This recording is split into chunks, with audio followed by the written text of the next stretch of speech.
Hello everybody, David here and welcome back to BrickVault and to a fine addition to our collection, to our Separatist collection to be a little more specific, because in front of me today I have a build that many know and love from the Clone Wars and the LEGO Star Wars The Clone Wars video game. This is the Octuptarra Tri-Droid by the builder Kind of Brick, who designed the Separatist super tank for BrickVault as well. Kind of Brick is a connoisseur of the Separatist vehicles and his love for the craft of LEGO building combines wonderfully here too. But before we dive right in, if you think this is dope and you are interested in building this model for yourself, you can find the instructions together with a parts list over on our website www.brickvault.toys. The instructions are easy to follow, very similar to official LEGO instructions, but the end product is far ahead in terms of accuracy and detail. Feel free to download the parts list for free beforehand to check the availability and prices for the pieces in your local Bricklink stores. You can find all infos below in the video description or on the website that you can see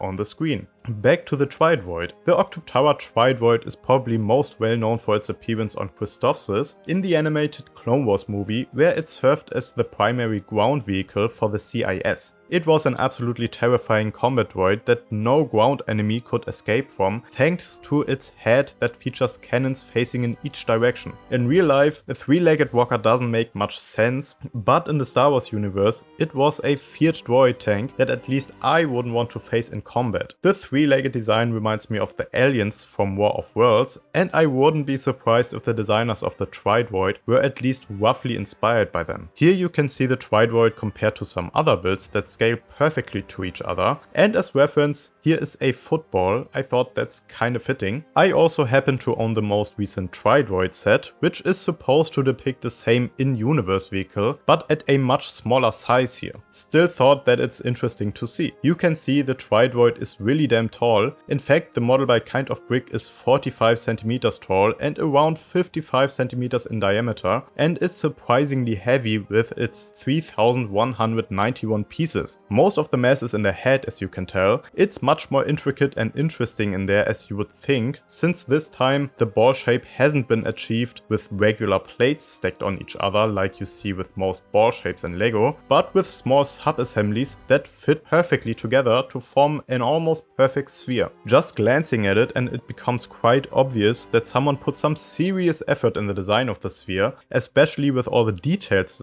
that had to be integrated as well. Making a perfect sphere like this is tricky enough, but adding the details here on top, that's just master level of LEGO engineering, to be honest. I especially like how Kind of Brick was able to get the dark grey tubes in the head. Such complex connections all around. Below the head there are 3 cannons. In the show they are able to rotate around. Not here though. Kind of Brick compromised this functionality with sturdiness, which makes total sense to me. Otherwise this head maybe would have been a lot more wobbly. Same with the legs. They look like they are able to hinge, but they don't. They are fixed in this position to make the stance as sturdy as possible. This is a display piece after all, and I never understood posability with three-legged walkers anyways, because what kind of pose would you do that does not defy gravity? To make the legs hold their position, Technic lift arms have been used inside and covered up nicely with bricks and tiles. Also, and that's one of the most important parts usages in the whole model, Kind of Brick integrated rubber pieces on the underside of the feet to make it be able to stand on smooth surfaces without collapsing under the weight of the sphere. The designer and myself still recommend displaying it on a rough surface like a carpet or some type of rubber mat, at least for long-term display. But I have to say I didn't have any issues having it stand on my smooth parquet floor for a few days. Now let's come to the handling section of the video. The head is well connected with a Technic axle running through the whole thing. It's still a little bit wobbly since all the mass is in the head, which makes it really top heavy. I found it's easiest to pick it up with one hand on the underside and one hand stabilizing the sphere. Again, everything feels really well connected. I don't feel the legs breaking. It hasn't happened to me, so I don't know how frustrating a repair like that would be, but generally handling with care shouldn't cause anything bad to happen. It's best though if you build this for yourself to best know what the model can bear. That's the Octuptarra Tri-Droid for you, a model that has been requested countless times, and I think Kind of Brick really outdid himself with this thing. As a designer myself, I know how tricky this most likely was to get right. I'm even more happy that Kind of Brick even tackled it, and in my opinion, this is as close to perfect as you can get. If you want to get the instructions yourself, you can find the building instructions and parts list on our website www.brickvault.toys. Half of the revenue generated with the instruction sales will get donated to a local children's hospice in my area. So with your purchase you not only support us, but also a good cause, and let's not forget that you will receive high quality instructions for a really damn cool LEGO Separatist war machine. So if that sounds cool to you, it's www.brickvault.toys or click the link in the video description. Make sure to hit the like button if you enjoyed the build and the video, and subscribe if you want to see more cool custom LEGO creations, and we'll see you next time